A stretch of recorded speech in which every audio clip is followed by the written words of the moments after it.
This is SelfWork, and I'm Dr. Margaret Rutherford. At SelfWork, we'll discuss psychological and emotional issues common in today's world and what to do about them. I'm Dr. Margaret, and SelfWork is a podcast dedicated to you taking just a few minutes today for your own self-work. Hi, I'm Dr. Margaret, and thanks so much for joining me today on SelfWork. I've actually been gone on a vacation for a couple of weeks. I pre-recorded some episodes, of course, but I'm so glad to be back. There's one thing about doing what I do for a living as a psychologist.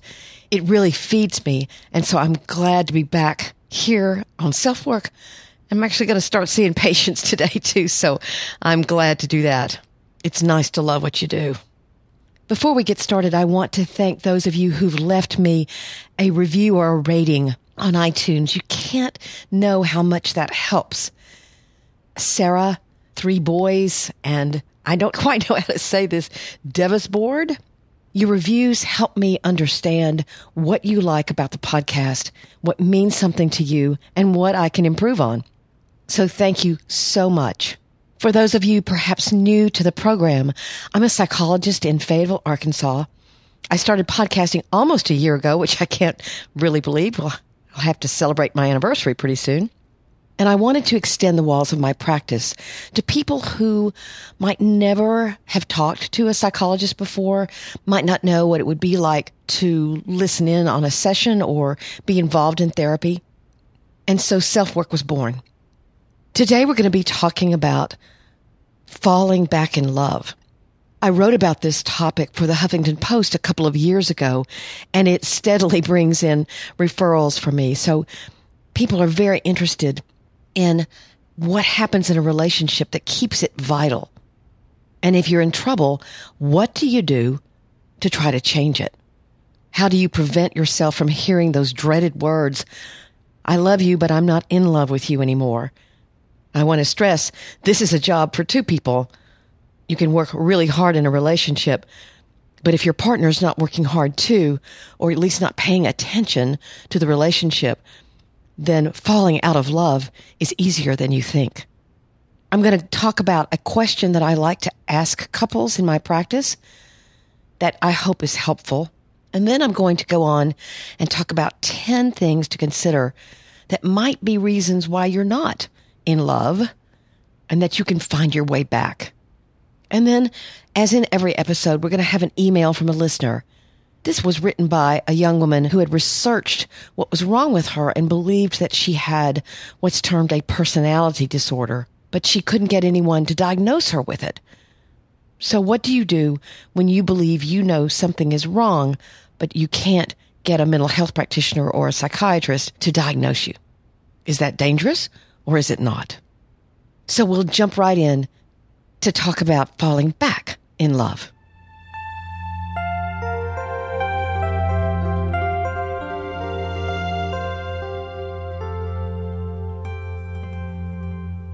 I've heard some discussions in the past about how being in love shouldn't be hard work, that it's just natural, it's innate. You love someone and you're going to stay in love with them. But that's not been my experience. It's not luck, but it is a choice and it is some work. I've watched many people decide to divorce to admit they failed in maintaining love for somebody they had vowed to love. And it doesn't feel good. It feels awful, in fact, and I know because as some of you who regularly listen to the program, I have been divorced. Of course, another hard truth is that some people remain married or committed for the wrong reasons, or for certainly not great reasons, financial reasons, the kids, habit. So I like to ask a question in therapy when I have a couple sitting in front of me, and I do a fair amount of couples work. In fact, I found it really fascinating to try to reach 2 people who have very different perspectives frequently and to try to help guide them toward better communication or healing in some way. So here's the question. Knowing all the things you know now, why would you marry your partner today? Or if you're not married, of course, we're talking about just being committed. Why would you say I do all over again? Now, if you don't know the answer to that question, it's pretty likely that you're not all that happy in your relationship. That's not to say it's hopeless, but something is missing. You're obviously going to know things about your partner that you didn't know. You may have thought they were going to change, or that, sadly, you could change them. And now you know differently. But why would you marry them today? So I did some thinking about the common problems that I see and hear people bring into therapy as issues that they're struggling with that are keeping them from feeling really connected. And I came up with 10 basic things. So here's the first. Maybe you're hanging on to resentment. Forgiveness is essential in a long-term relationship, but bitterness is something that kills a relationship and the soul of the person who feels it. When I have someone who is bitter in front of me, I can almost feel it in the room. The word forgiveness is fairly emotionally laden and sometimes spiritually laden, so it's a word that I try to stay away from in therapy, frankly. But it is essential to know how to move on, to recognize the humanity of your partner, recognize your own humanity, and not carry around a lot of bitterness or resentment. Working through that can be hard, but I find that the best motivation for that is to look at someone and say, do you realize what your bitterness is doing to you? You may think that holding on to that resentment is somehow punishing your partner or causing them to feel bad, but the real damage is to you. So the second issue could be that the two of you have ignored your relationship. This is a very common problem and one that seems to sneak up on people because they think they're doing good. They're taking care of their children. They're doing a good job at work. They're helping out family. But when you put all of that first, always, it can really damage your relationship. And it's so easily justified. I need to make money so we can send the kids to college. I'm so busy getting the kids to all these activities, I don't have time to do anything else. I'm incredibly tired after working all day. But if your marriage takes a back seat, I promise you it will die a slow death. You've got to find time for each other. The third thing, maybe you're not happy with yourself. Frequently, I'll have someone call and say, well, I want to come into therapy because I'm not happy in my relationship. I usually just listen, of course, but then when they come in, I usually suggest to them that we've got to figure out whether they're really happy with themselves first before you can assess accurately your relationship. And of course, if you've been attracted to someone else, then that is really going to be a problem. Affairs are frequently about believing that someone else holds the power to make your life what you've always thought it could be. But actually, you hold that power. You may have trauma or hurt from the past that's governing you that you don't even realize. You're struggling with getting older. Perhaps your own life isn't what you thought it would be. Of course, it could be your relationship. I'm not saying that. But these things about yourself need to be considered very carefully. Here's the fourth issue. You don't touch each other. Literally. I've always been amazed about this because we see so much sex on television or in our programming, but there are many, many couples who don't even touch. Ever. Whether it's because they're worn out or that it's gotten awkward. They'll fantasize about the way they used to feel about one another, or perhaps again, unfortunately, about someone else. But learning how to get through that awkwardness that may have established itself and to literally simply touch. At least do that first. I give a suggestion that couples who don't touch simply every time one of them leaves the house, they do something to connect. Give a hug, or perhaps just touch someone on the shoulder as you're walking out of the house. Let them know that you are present physically with them. It can make a big difference. The fifth idea is a simple one as well. In fact, most of these are pretty simple. Maybe you haven't laughed in a long time. I know people who say they love laughing and talking with their friends, but there's no fun anymore in their relationship. Trying to keep a sense of humor and seeing your partner in a funny way or a poignant way, a tender way, and sharing a laugh together, that's intimacy. It's just a different kind. But then a couple will say to me, well, how do we start being funny? How do we insert that into a relationship? You can do it. You just have to not take things quite so seriously and think about what you used to love. My husband, for example, uses Post-it notes. I'm much messier than he is, and sometimes I'll pick up a pair of shoes and there'll be a Post-it note under it saying, I outweighted you. So you can do all kinds of things just to laugh together. And if you are struggling with that yourself, perhaps you ought to consider that you might be getting depressed yourself. When you're depressed, obviously, there's very little that's funny. I think number 6 is huge. You don't have anything you're striving for together. This happens when people don't talk.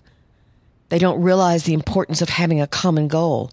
I don't care whether it's work in your community or in a church or in your own lives. If you have a common goal, it will bring fresh excitement and a sense of purpose to your marriage.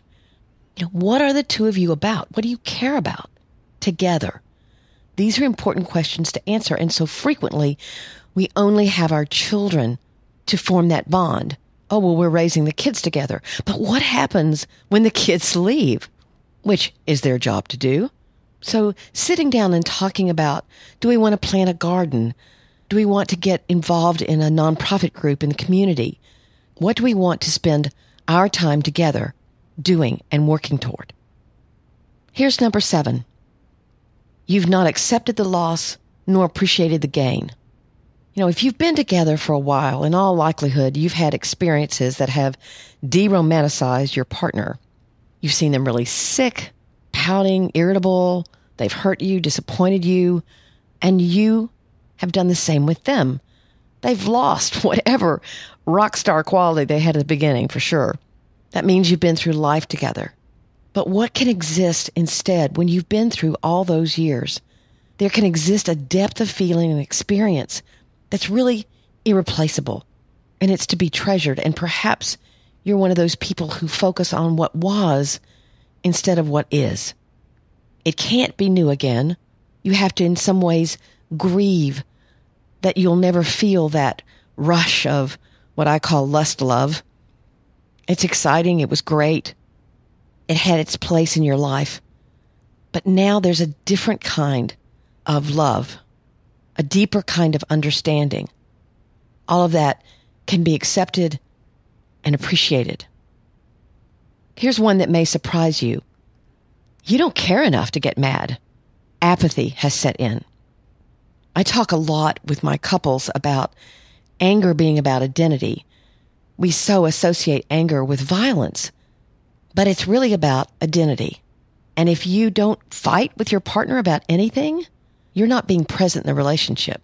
Now, obviously, I'm not talking about abuse, but when you get mad, when you let your partner know that something is bothering you, something is threatening you, you continue to grow together. I often remind people that we spend 6, 8, 10, 12 hours away from each other every day. And the things that are happening in your day change you. So you're changing, your partner's changing, and it can be exciting to talk about those differences, even if it involves anger. The 9th one is a little different and is more specific. If you had an affair before you were married, you may never have addressed trust issues. When I have a couple in front of me that say that their relationship began with an affair, I'm certainly not going to be judgmental, but I immediately ask them, so how did you address trust? The ones that look at me blankly and say, what do you mean? I know perhaps that's part of the problem. It's their obvious reality that someone has the capability of going outside of a relationship in order to get a need met. So working on trust in a relationship where you began it with an affair is vital so that you don't walk around year after year after year waiting for the other shoe to drop, for the person who you love to disappoint you by, once again, not honoring that boundary. It's hard to talk about because it's unpleasant, but it's really vital. Then the last one is all about social media. Don't romanticize what you see in others. My husband and I just had an anniversary trip, for example, and I put some pictures on Facebook. But as I looked at the pictures, and of course, we were smiling and laughing and talking, and I also thought, well, I didn't put a picture of when my husband got sick, or that my luggage was lost and I wore one pair of shoes the whole time and had blisters on my feet. That stuff, I didn't take a picture of my blisters for social media. So everything can look so rosy. And we did have a wonderful trip, but everything can seem dreamy and fantastic and out of this world on social media when there are obviously some things that happen that aren't so peachy, right? So please try to avoid being on social media and comparing yourself to others. There's more to the picture than you can see. So, what would cause you to marry your partner all over again? I really want you to think about that question because it's so important to have a good, positive, meaningful, sincere answer. Knowing what you know now, why would you marry your partner all over again? Perhaps you can find answers that surprise you and even warm your heart.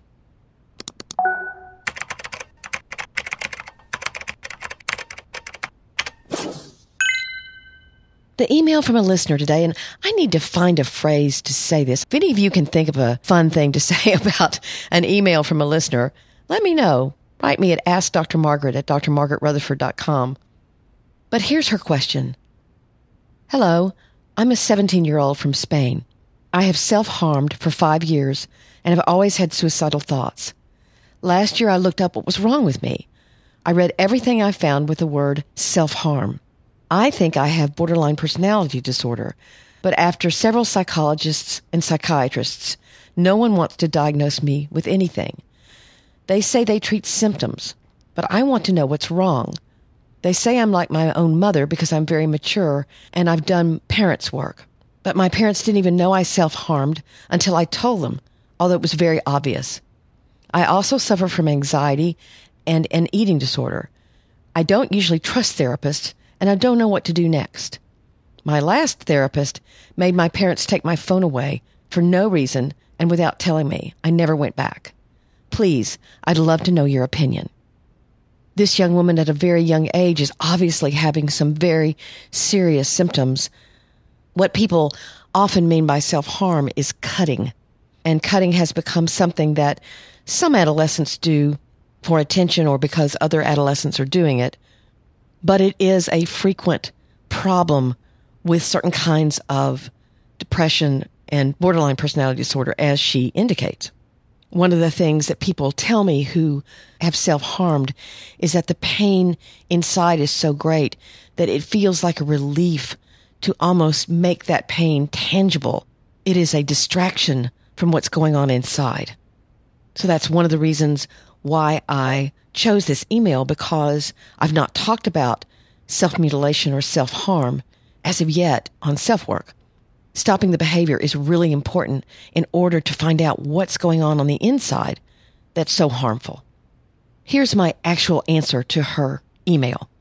Hello, I'm sorry you're having such a struggle with what sound like very serious symptoms.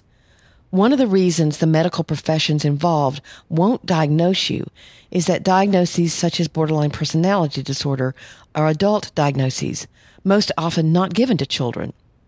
In fact, you have to be 18 or over to actually be diagnosed with a personality disorder. I found that the most important factor for healing is your relationship with a therapist, finding one you trust and who gives you things to think about or do that are helpful.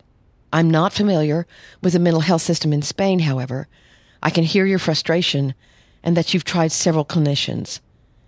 If you're developing something like borderline personality disorder, there is a specific technique for it called dialectical behavior therapy.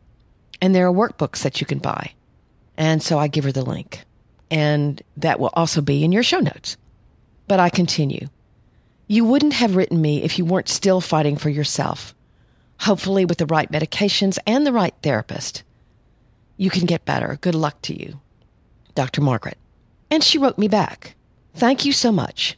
I've seemed to find the right therapist, and he says every questionnaire shows that I'm right. I guess she means that she is developing borderline personality disorder. We're working on it now, although it's expensive. Thank you for being caring and giving us, people who struggle with mental illnesses, the chance to find someone able to help us, or what she calls a comprehensive person. I wanted to thank someone who helps, who doesn't have the duty to do so. So I appreciate that very much. I love doing this podcast, and if I've been helpful in any way to any of you, that is an honor.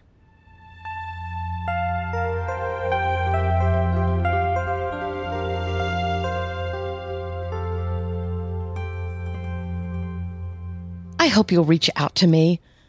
I have a website at drmargaretrutherford.com, but you can always email me. I'm getting emails every week from people, and I'll answer you. It's askdrmargaret@drmargaretrutherford.com. If you're enjoying the podcast, what you can do for me is tell your friends. Let them know that you've found a podcast that's about depression, anxiety, relationship issues.